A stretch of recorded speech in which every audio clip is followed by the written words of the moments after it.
கிறிஸ்துவுக்குள் பிரியமுள்ள சகோதர சகோதரிகளே, பலன் தரும் தேவன் எபிசோட் 1925 கர்த்தரை துதிக்கிறேன், மகிமைப்படுத்துகிறேன்.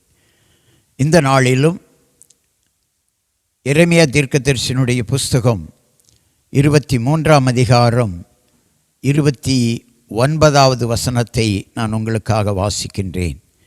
என் வார்த்தை அக்கினியைப் போலும் கண்மலையை நொறுக்கும் சம்மட்டியைப் போலும் இருக்கிறது அல்லவோ என்று கர்த்தர் சொல்லுகிறார். ஆண்டவருடைய வார்த்தை அக்கினியைப் போல இருக்கிறது.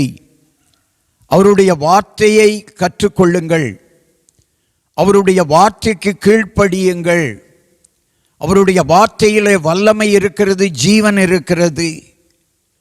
மற்ற உலகத்து மனிதர்கள் அல்லது உலகத்திலே மனிதர்கள் தேடுகிற சிலவற்றின் வார்த்தைகளிலே வல்லமை இல்லை. ஏன் வார்த்தைகளே இல்லை? வார்த்தைகளே இல்லாதவற்றை தேடி தேடி போய் தொழுது கொள்ளுகிறார்கள்.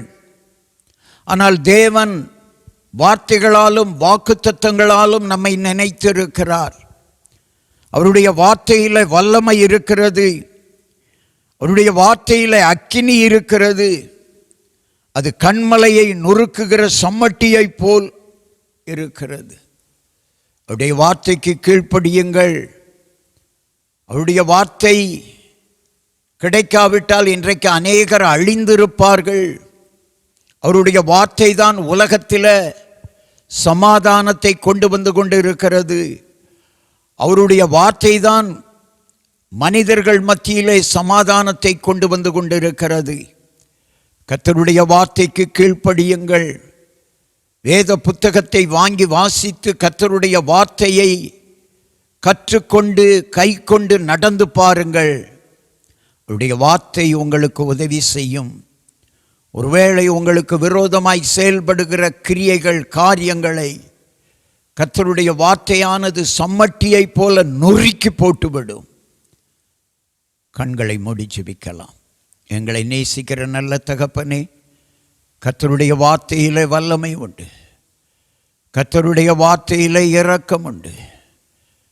கர்த்தருடைய வார்த்தை சம்மட்டியை போன்றது, கண்மலையை நொறுக்குவதலை போன்றது, கண்மலையை நொறுக்குகிற சம்மட்டியை போன்றது கர்த்தருடைய வார்த்தை. கர்த்தருடைய வார்த்தையை கற்றுக்கொள் மகனே. வேத புத்தகத்தை வாங்கி கற்றுக்கொள்ளுங்கள்.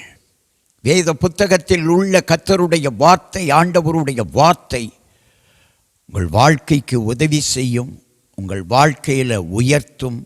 வார்த்தையில் வல்லமை உண்டு, சுகம் உண்டு.